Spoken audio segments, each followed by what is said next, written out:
So yeah, let's get underway, and we'll just have to keep on letting people in as we go.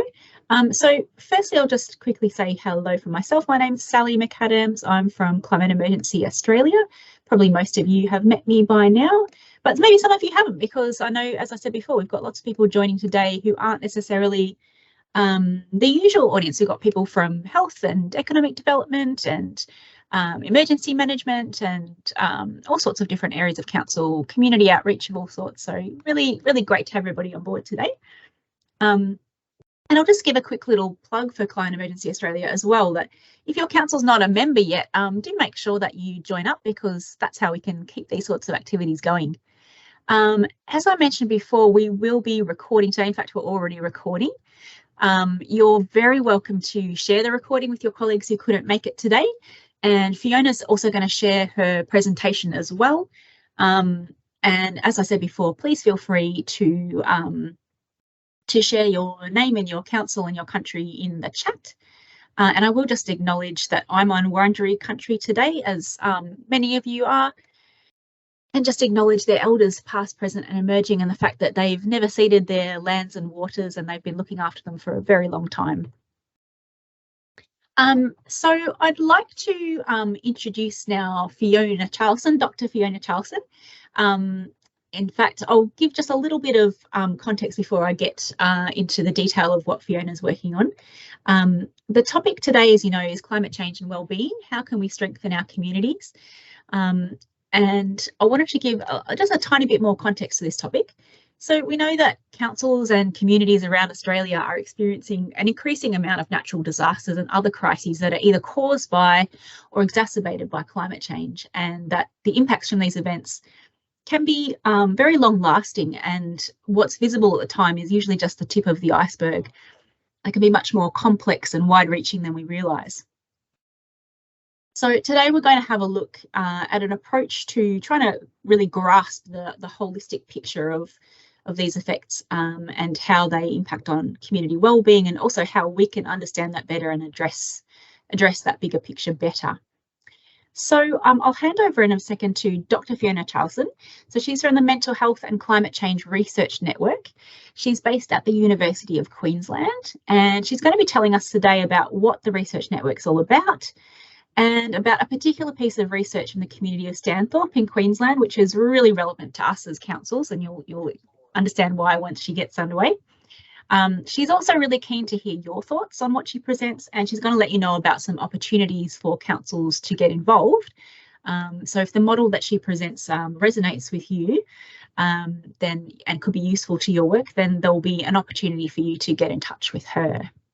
So without further ado, are you able to get off mute, or do I need to unmute you, Fiona? No, there we go. There we go. All right, great. Over to you, Fiona. All right. Thank you, Sally. I'll just set up my slides here. There we go. How's that looking? That's great. Brilliant. Okay, so still people coming in. This is amazing. Thank you for the turnout. I hope I do it justice.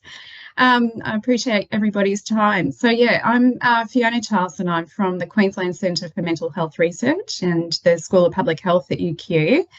A few years ago, 2019, in fact, early 2019, I founded a transdisciplinary research network around mental health and climate change across several schools and faculties of UQ, trying to bring people with different skills, different perspectives together to try and collaboratively address the mental health impacts of climate change, rather than sort of doing this very sort of traditional academic model, which is a team of researchers who see things in the same way and do the same kind of data work, which is useful but not particularly relevant really in this very complex environment that we are operating in at the moment. And yeah, really our kind of vision is really to work out how we protect and nurture social and emotional wellbeing communities, and our research is Australian focused, but we have many collaborations globally and across the Oceania region as well. Yeah, in this sort of change that we're seeing at the moment. So one of the other core principles and things that we really set out to do right from the beginning was to build relationships with and listen to and work with non-academic partners, so end users, potential end users of our research. So that could be government, it could be NGOs, it could be communities, it could be policymakers, and a whole range of other policy and practice sectors, I guess. And that's why we've set up this webinar today, is to also hopefully make some connections with local councils, which is where we feel there's a huge opportunity to make some inroads. This is really broad. Our research program of research is really broad. So there's many aspects to the mental health impacts of climate change, and also finding solutions to those impacts. So we want to really understand what are the links between climate change and mental health outcomes. That's where most of the research has been done to date. But more than that, we want to really describe and understand the factors which influence the mental health and identify existing and potential intervention points, which is relevant to what I'm going to show today. So really working out of all the options that we've got for implementing or targeting an intervention, where in the system should we be intervening, and what does that intervention look like? We want to explore existing interventions, but also develop some new ones that are particularly suited to the climate change context. And we really want to, and do actively, as we are doing today, sharing our research findings with stakeholders to support policy development and practice change. So this was a systematic review that we did a few years ago, and I just wanted to highlight some of the kind of really high-level findings of what do we know in this space at the moment. And I guess one of the key things that is really critical, I think, to understanding this issue and therefore addressing this issue is that really appreciating the links between mental health and climate change are super complex. So I think, traditionally think of bushfire causing trauma, and it certainly does that, and that's a very direct relationship. But there's also many indirect pathways that climate change can impact things that within a system that ultimately impact mental health, and there's lots of indirect pathways, and it's very complex. The research is telling us at the moment there is evidence for mental health impacts that as a result of primary or direct climate impacts such as heat, rainfall and humidity, fire, flood, storms. And probably there's a number of you on the call today who've had experience with that already in your local areas. Then we've got these kind of more indirect impacts, which are kind of a bit more chronic, a bit more slower. These include drought, sea level rise, land degradation, air pollution. There's a strong relationship between physical health and mental health, and also water and food security. And we are really starting to see those play out in Australia as well, and the forecasts and projections, for the next few decades is that those are going to continue to get worse. And then we've also got these kind of more distal or society-wide tertiary impacts. We're already starting to see some of these come through, and these is probably going to be more significant in terms of impacting our well-being than the primary and secondary impacts. These include displacement and migration, and that could be for a number of reasons, whether it's that farming land is no longer productive, or sea level rise is encroaching on low-lying areas. So there's that loss of connection to land, which is very strong negative association with well-being.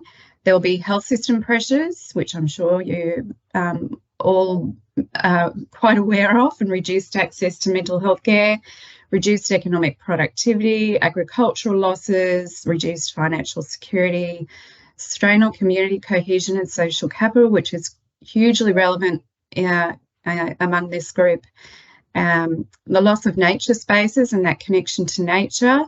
And ultimately, maybe not so much in Australia at the moment, but around the world, we're already seeing impacts that are driving conflict and political instability.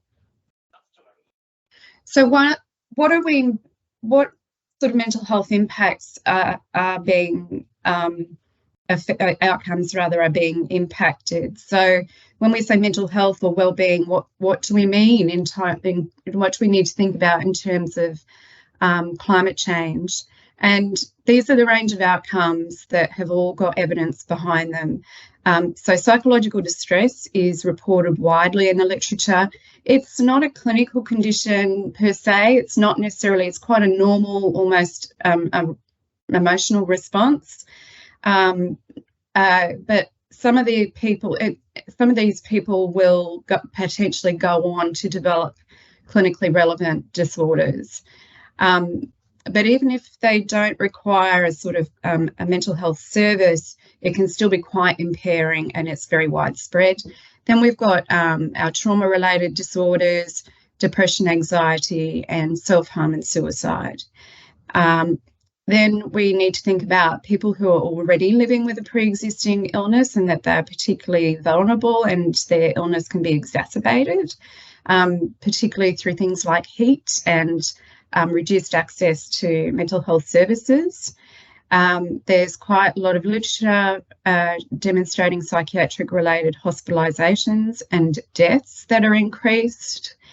And then we've got sort of these more specific constructs which are related to environmental change or climate change, and you've probably heard of them. Climate anxiety, we all know about. It's been in the media a lot. Solastalgia is related to loss of connection to place or land. And eco-grief is around the grief process attached to environmental or ecological decline. And then there's a question mark because it's underexplored, but there's probably quite some links between climate risks and the developing brain. So I just don't need to read all of this, but I just wanted to flag that, you know, with all of that's just been presented, we are already seeing the driving up of demand for services, mental health services in particular, to the point where, as this plays out, it's infeasible that mental health services are going to be able to deliver on the need of a community as the temperatures go up, as we see more floods, there's more fires, and not only one-off events, but they're now becoming cumulative and sort of back to back. You know, it's just not, and also people who live in these areas, who the health workers in these services are being impacted themselves. So we're getting quite a reduced access of services being available and an increased demand. So the reliance on mental health services to provide solutions for us is fairly unrealistic vision, I think. So what do we do given that scenario? Well, what if we may be missing opportunities to provide effective mental health responses by not recognising that mental health exists within this complex system It's made up of social factors, political factors, economic factors, environmental factors. What if our lack of understanding about how these factors and other system elements interact to influence mental health? And what if that's almost certainly concealing more effective intervention targets than providing a clinical intervention, which is typically relied on at the moment? And what if new knowledge could identify interventions that aren't previously considered for mental health, and they might lie outside of the health system? What if a mental health response isn't a health response? What if it lies within the social services sector? What if it lies in economics, financial sector? I think these are the things that we need to start thinking about and looking for alternatives. So as researchers, we wanted to explore this, and the first step was really to understand the complex system that mental health was operating in. And we chose Stanthorpe, which is an area just sort of a few hours west of Brisbane here. And I'll talk about that in a moment. But we used this, and I'm not going to go into the methodology, but just to give you a broad high-level description, it's called systems modelling. Essentially what we did was gather together a group of stakeholders from the local area. They were people working in council like yourselves. We spoke to healthcare providers, social workers, people from the agricultural sector, people from small business, people who were just community leaders and not in any particular sector, but just understood their community. And we asked them through this group model building process to narrate and articulate what, from their perspective, how a community's mental health or social emotional well-being was being impacted by these extreme weather events that were taking place. And I will just quickly jump to the next slide and talk about what we found. So yeah, just a quick overview of Stanthorpe, because that will provide some context to what I'm about to show you. Stanthorpe, for those who don't know, it's a rural regional area, highly agricultural, highly dependent on tourism. It's got lovely vineyards. It's really nice for a weekend. And it was really heavily impacted by extreme weather events over the last decade or so. It had, I think, like a decade-long drought. It was one of the first areas to experience the 2019-2020 bushfires. The drought was so chronic and so severe, they actually ran out of water and had to truck it in for over 12 months. So they had bushfires and no water. Once the bushfires moved south, they were covered in a thick blanket of smoke, which they tell us was pretty much the finish for agricultural yields that year. And in amongst that, they've also had floods, severe storms, and they've really had a time of it.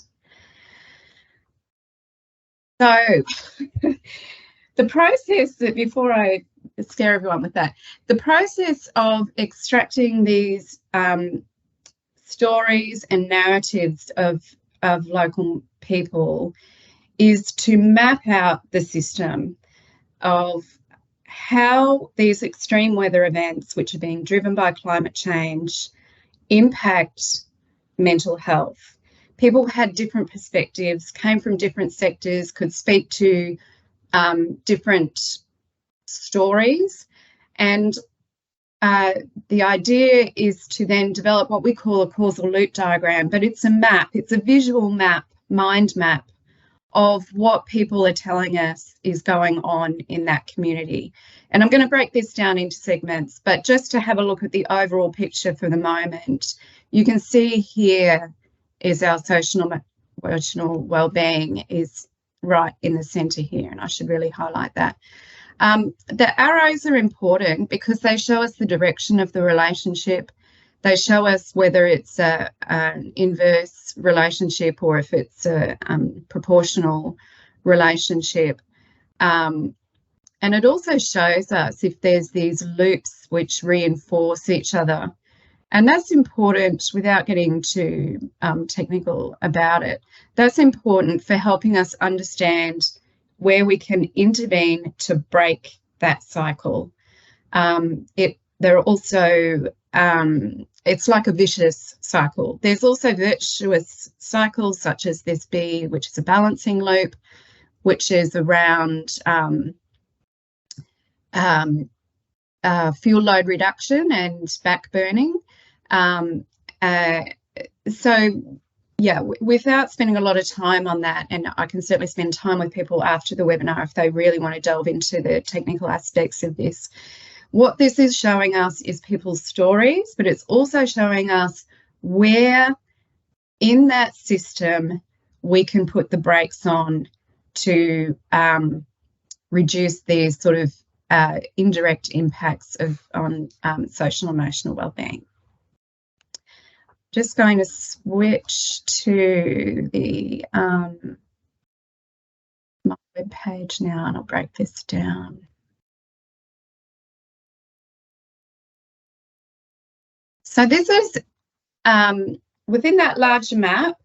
There are sort of I think it's about 6 subloops or sub-themes that I'm going to show you. This was the first kind of one that you may have noticed. And what I want to point out is that we're treating climate variability or climate change as something that is outside the system but is driving changes within the system. So it's not part of the system itself. It's a driver of change. And how's it driving change? Well, predominantly it's driving the frequency and intensity of extreme weather events. And in this particular area, geography, that means drought, bushfires and flooding. For every one of your communities and local areas, this map would look different. So it's an individualised, customised process where you engage with local people. So this is very, obviously this is Stanthorpe, and it is unlikely to be exactly the same anywhere else. But that's the beauty and that's the power of this method. I'll just gloss over some of the key points here. There's a really big story around financial security that came from reduced agricultural yields. And there was another really big story, excuse me, around insurance and increased premiums and reduced access to insurance. So the financial security and this issue around many people having huge workloads to just try and keep productivity up on their properties, or taking on a second job, all related to financial security, tied into what we heard about actually pressure to migrate out of the area. So there were a number of families, long-standing community members who migrated out of the area, and then you would see these flow-on effects such as school enrolments drop, kids losing their friends, teacher numbers being reduced, local spending being reduced, financial pressure on local businesses, local business closures. There was also a story around the identity of being a farmer. So that was incredibly traumatic because of the emotional connection to a family farm that might have been there for many, many decades. Then there's the sort of mental health care story. This is, probably not surprising, and I appreciate that this is not local council's sort of mandated area. This is more at the state and federal level, but the demand for mental health care workers, not just psychologists, but mental health care workers going up, but there being a shortfall and a shortfall of a shortfall or a reduced number of people at the same time accessing services because of a stigma attached to mental health. There's also that story around it, a sense of stoicism in rural communities that ties in with that. Then there was a theme around disaster preparedness and resilience, and I really am keen to explore this particular area further. I think it's relevant to local councils, where we heard that resilience was tied into the ability or the speed of recovery from a disaster, and also recovery capital. But there was also sort of peri-urban residents or people, because of the type of area, there was people who had sort of moved to that rural area with a romanticised notion of having a hobby farm, or they didn't really understand the land. So there was a lack of knowledge around disaster preparedness. There was a story around how disaster preparedness planning went with their neighbours, and a story also around state-funded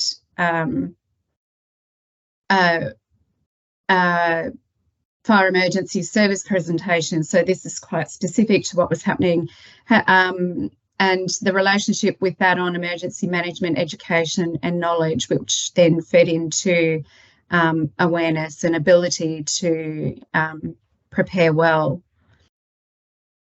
Then we had what we called psychosocial factors, but in fact this is just around that emotional reactions and emotional response, and how people then acted or whether it motivated them or not to take some control. So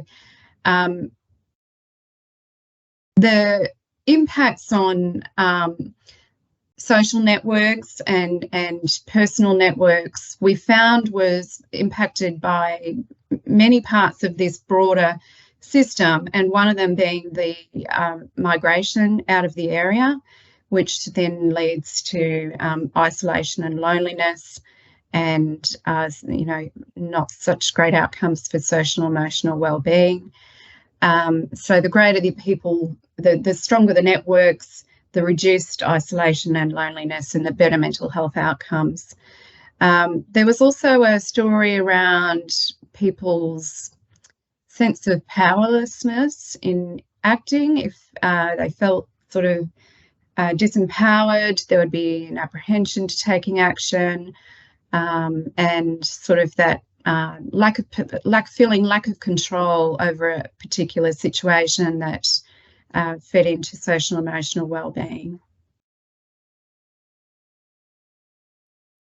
There was an issue or a story around, there's a couple of things here. There was a story around whether the community had trust in government or local council, or the people providing the response to a disaster, where good interactions with whoever was providing the response led to increased trust, which led to a better relationship with government and more engagement with those funded programs. There was another issue where if there was good interactions with those programs, it would have an increased likelihood of identifying community champions, which people felt would have a really positive impact on that community-led recovery and community-led social cohesion. There was also issues highlighted around the model of funding at the moment, which means it is often a non-local recovery officer coming into a community and that eroding trust as well, and also potentially not enough time being spent to actually assess the community needs in consultation with the communities, and then irrelevant programs being sort of imposed upon them. Sure if any of this is resonating with you. There was a side, but I think just wanted to flag this. It's really important, but maybe not so much for today's conversation. I know that there is movement at the state and federal level on this, but the tight funding models, the very rigid, sort of antiquated funding models around disaster response are quite a barrier to being able to develop and implement effective co-designed community, working with community and local council programs currently. But that's really sort of a side note. Okay, I'll jump back to my slides.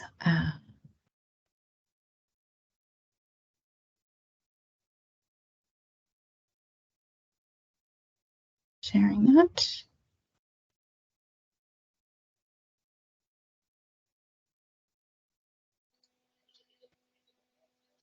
So you might be sort of sitting there quite rightly wondering, okay, but so what? It's a nice diagram, and yes, it helps us understand our community, but that's just sort of really the first step of this process, and we are looking to go to that second more important and useful step, which is to unlock the potential of these causal loop diagrams within communities, and to turn it into a tool that actually gives us really good guidance around what I was talking about earlier, which is where in that system, if we've got X amount of dollars and X amount of people, where should we be intervening, and what is it that we should be intervening with? Should it be in the health system? Probably not, because it's just a rate limiting factor. Could it be in agriculture? Could it be in water management? Could it be in small business? Could it be in the insurance sector? And that is really the whole point. So the next step in terms of research is we insert with that model that I just showed you, or your version of it, sits behind, and we input data, different types of data into the model, and create scenarios. So, for example, if there was a flood, if there was a bushfire, if there was another COVID outbreak, if there was anything in that system changed dramatically, we would be able to simulate the impact on that on the rest of the system and identify the key mental health target interventions within that system. That helps make decision making easier. It removes a lot of the distraction and the noise that exists within that larger system.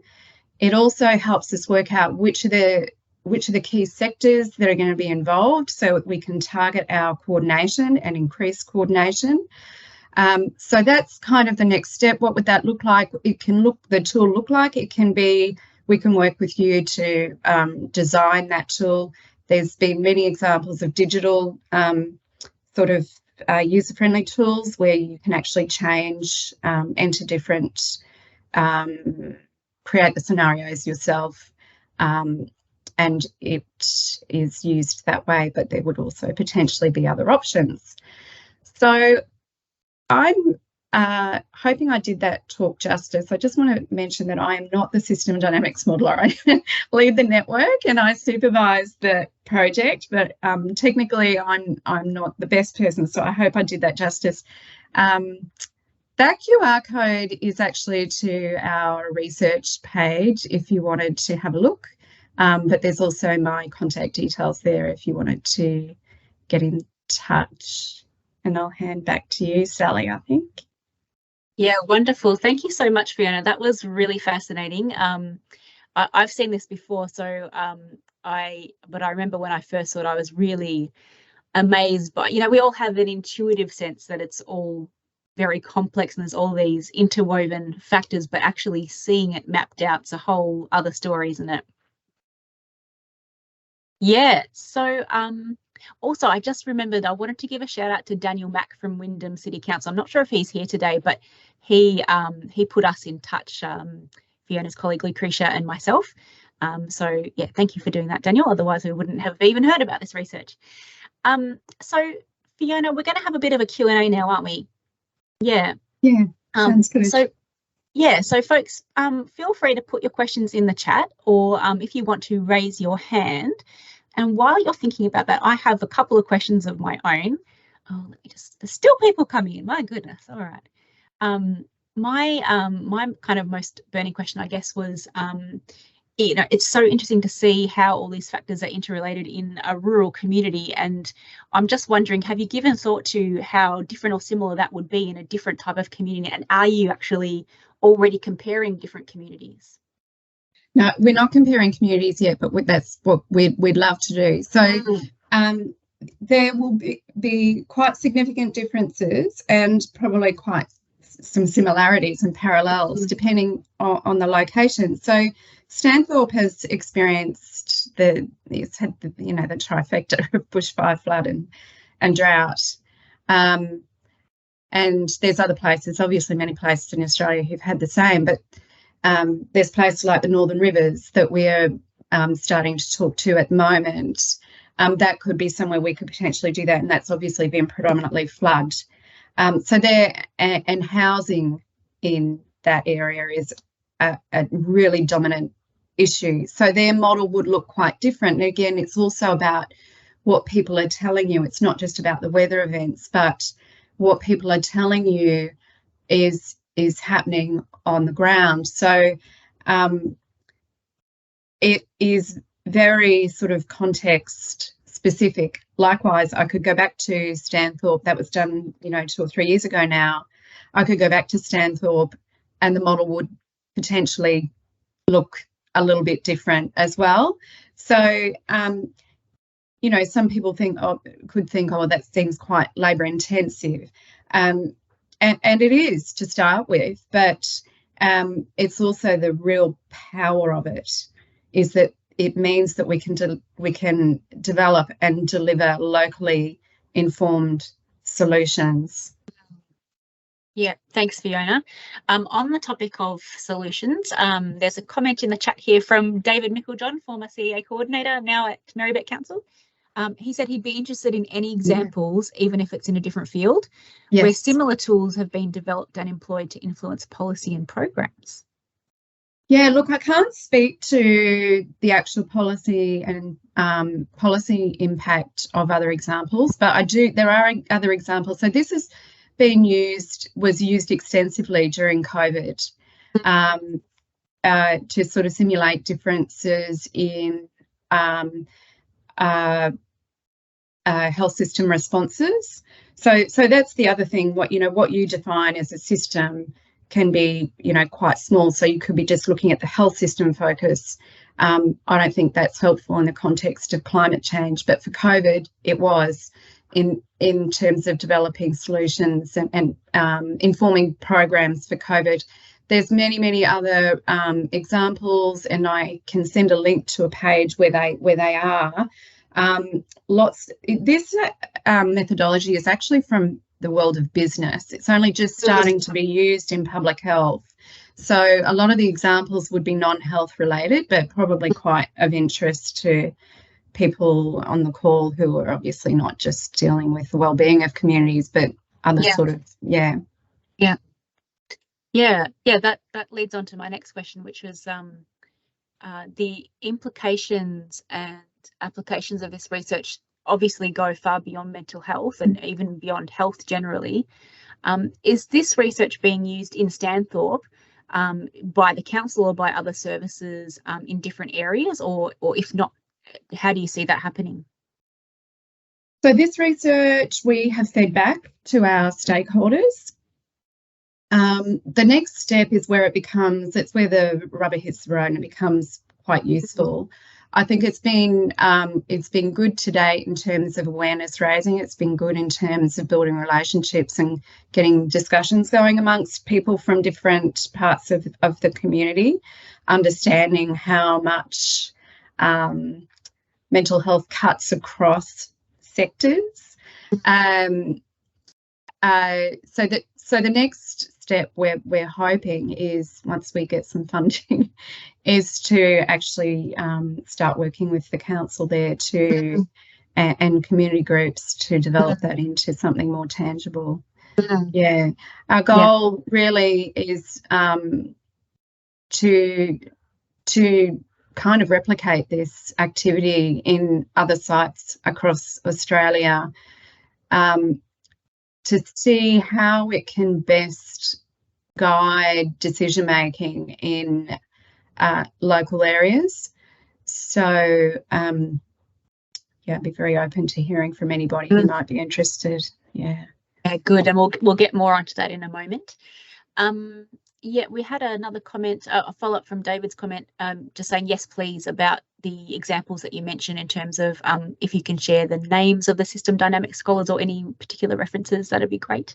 Yes, I can do that. That'd be awesome. And as I said before, in case you missed it at the start, we'll be able to share Fiona's presentation, so maybe you can include some links, or yeah, that'd be awesome. Thanks. I'd be really keen to hear from any of you here today, particularly in those councils who've experienced some recent kind of extreme events or natural disasters, whether this kind of resonates. Is this something that you've witnessed in your own communities in terms of similar sorts of patterns, similar sorts of applications? So yeah, just keen to hear from anybody if that applies to any of you. And while you're thinking about that, Darren's made a comment here. He says that councils work in varying degrees of collaboration with government health services. So Darren asks, what level of engagement have you had to date with health bodies? Probably not Victorian, since you're from Queensland. I say this with the specific knowledge of a government health board that does not feel climate change is in their remit. Yeah, so what's it been like working with health in Queensland? Yeah, I would say, look, I think it depends on, I don't know that I feel comfortable making a generalised statement. I think it depends on who it is within. There are definitely people who are just not really sort of thinking about this, but then there are people who are thinking about it. But you know, thinking about it and then taking action and creating plans and implementing are very different things. So my personal experience I don't have any experience with Victoria, sorry, but I do have colleagues who might, so I can reach out to them if that's helpful, at the University of Melbourne. Yeah, in Queensland it's been a little bit slow, to be honest, but there's also sort of other factors that sort of drive that. You know, if a government department or any kind of sort of government agency or body doesn't have that work mandated or legislated, that is something that they need to address, then they're probably quite unlikely, unless there's one or two really motivated and respected people within the agency, then probably going to let it fly. You know, push it down the priority list, because everyone is just so busy. But there's progress. I mean, the conversations that I was trying to have 5 years ago that were falling on deaf ears are now, you know, not falling on quite so many deaf ears. I don't know if that's helpful. Yeah. Thanks, Fiona. A little similarly, Bryony from Mundaring has asked, would Red Cross use something like this?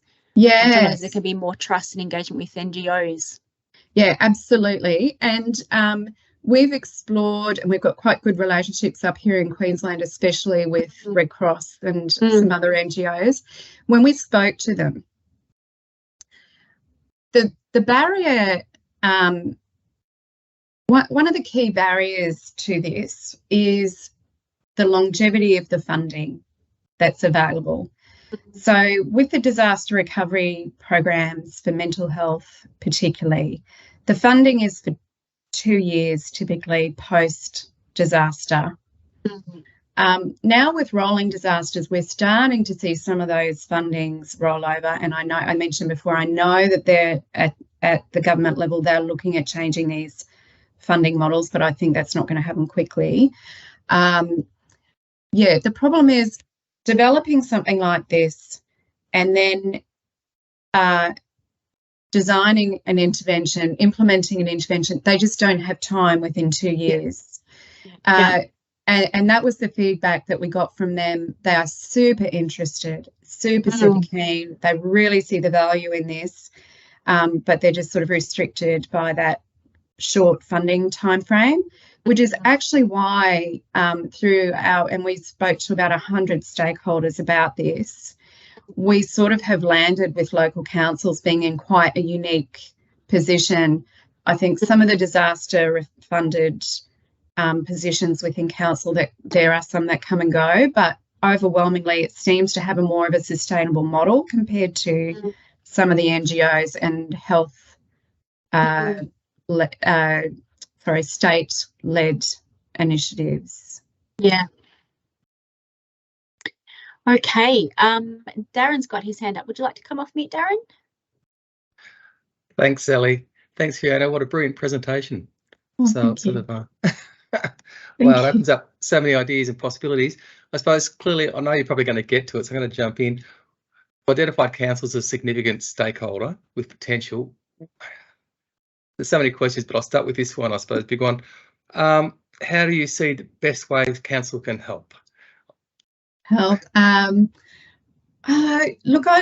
like to see it as a real partnership. So I said before that really one of the principles of the network is to not, researchers frequently come in and, they've already designed something in their head and just looking for somebody to kind of help them do it. So I don't even,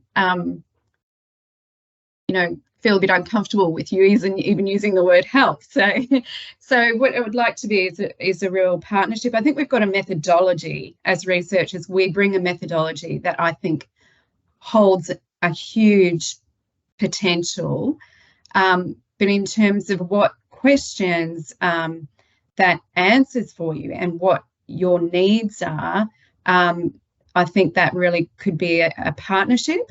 In terms of what that would look like, I think it would just really start with quite a lengthy discussion where we try and understand each other a little bit more, try and understand what the council's needs are, what your constraints are, what has been done before, what you've tried, what hasn't worked, all that that sort of information would be quite helpful. All right, soon I've got the floor. I'll jump on again. One more. I suppose it's sort of one you've raised there in terms of you've got, I suppose at the moment you think you've got a model.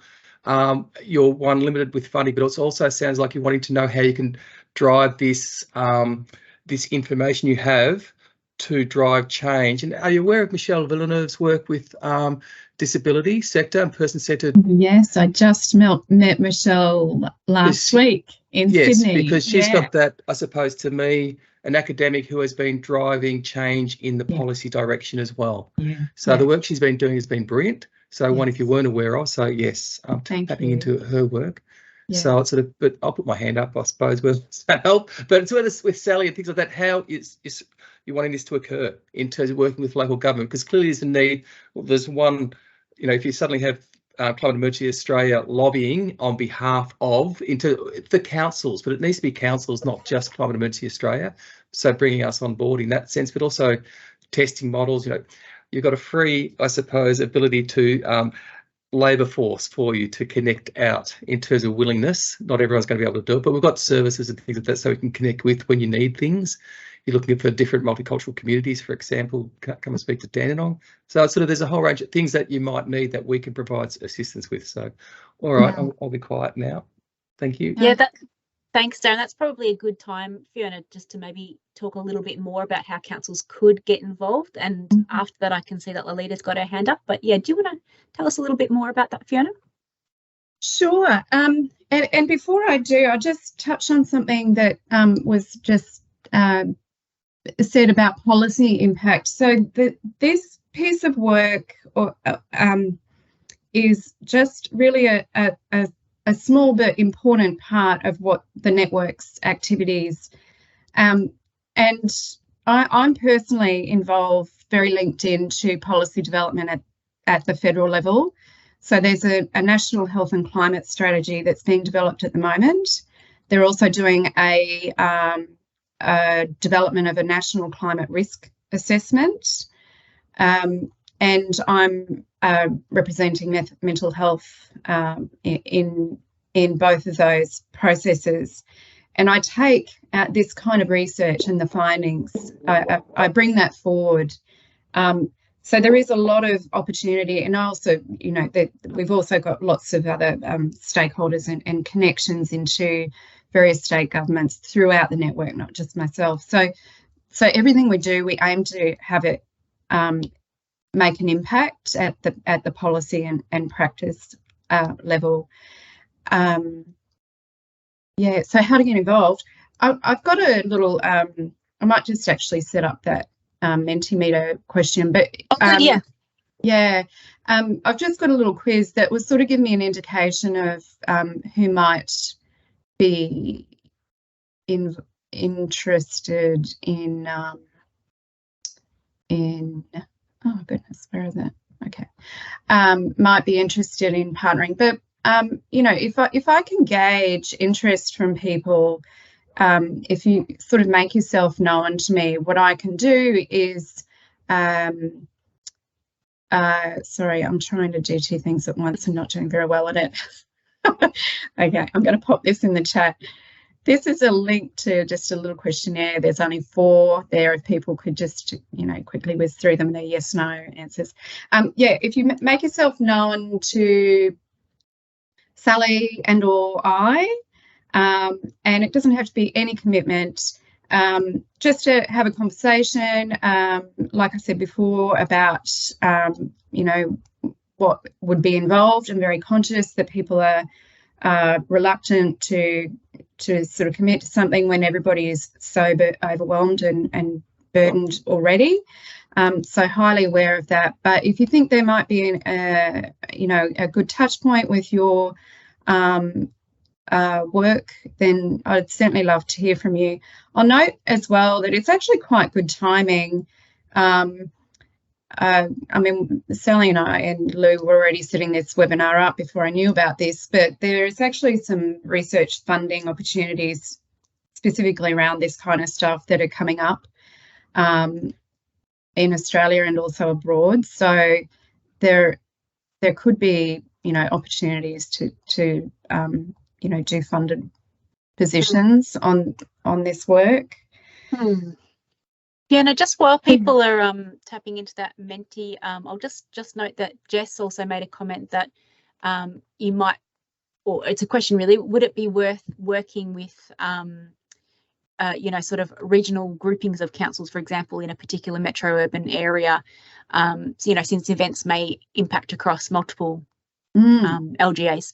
Yeah, absolutely. If that's the case, I mean, you know, yeah, geographical border means nothing when it comes to climate change. It's just a convenient way of, you know, setting some scope. But absolutely, I mean, if yeah, like you say, in the metro areas in particular, where there might be multiple councils that are experiencing the same thing. I know that happened here in Brisbane during the floods. Then absolutely collaboration across would make complete sense, and it fits with the goal, which is to have this sort of coordinated holistic approach. So great.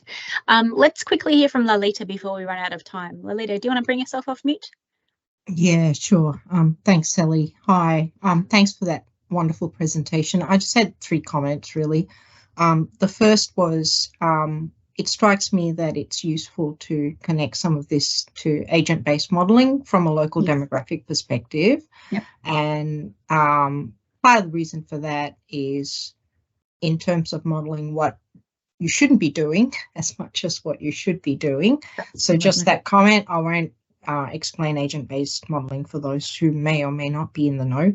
My second comment is around some of the work on mental health. I've had the misfortune or fortune to experience being a senior officer in a city during a major flood, as well as having to be one of the people feeding into how things were done and how they could be done better after a major fire. And in both cases, I think what cities struggle with the most, because they are a coordinating body in many senses for the local community, is firstly, who shows up? And it's often not the people most traumatized. That's the first thing. The second is the fact that a lot of that is anger and grief for at least 6 months. So what would be really useful as a starting point, I think, for many of us is what are the 5 things that you should be doing to actually prepare for dealing with that grief and anger, which is that first stage. It's going to come no matter what. And how do you actually create a united front, despite the fact that you may not have had that? Because the reality is it requires a range of different sectors and different tiers of government to act. So what I would love to see coming out of some of this in work that is considered is some perspective around those starting steps, as well as, and that puts real value for many of us on why you would use a systems approach like you've shown. That's it. Yeah, fabulous. Thank you so much. Great. Well, we've just about run out of time. Thanks everyone for your questions and comments. I did just see in the chat that Cecilia has shared an event around climate grief, so check that out if you're interested. Just a couple of other things that I wanted to mention before we go. So as we said before, we'll share Fiona's presentation, and that'll include things like a link to the website that you showed us. Is that right, Fiona? So people can have a little look at that mapping in a bit more detail. Yeah, great. Yeah. And a link to the software. Like when you say a link to the software, how can people actually play around with it? No, you can't play around with the software, but you can see kind of like the dashboard of the final product, of the final, So I'll try and I'll get some examples of that. It's obviously completely customized, but gives people a sense of the COVID one was quite nice. Yeah, perfect. Great. So just before we go, firstly, of course, big thank you to Fiona. That was really, I think, really illuminating, and yeah, I hope that people will reach out if they want to find out more and potentially look at some applications within their own councils. Thanks to people who are sharing some other resources in the chat as well. I'll share those on the Basecamp as well. And I just wanted to also mention, for those of you who are not signed up to our webinar mailing list, we have a webinar coming up in November on preparing for an El Nino summer. So a bit of a similar topic, but bit more focused on, you know, what's to come in the coming months. So yeah, if you're not on there, please reach out to me or send me a ping on Basecamp, and we'll make sure that you get on there. So thank you so much everyone for coming. Really appreciate everybody's input, everybody's thoughts, and yeah, again, big thank you to you, Fiona, for sharing your research with us. Thank you. Thank you. I appreciate everyone taking time out of their day. Thank you. Great. Thanks everyone. See you soon. Bye. Thank you.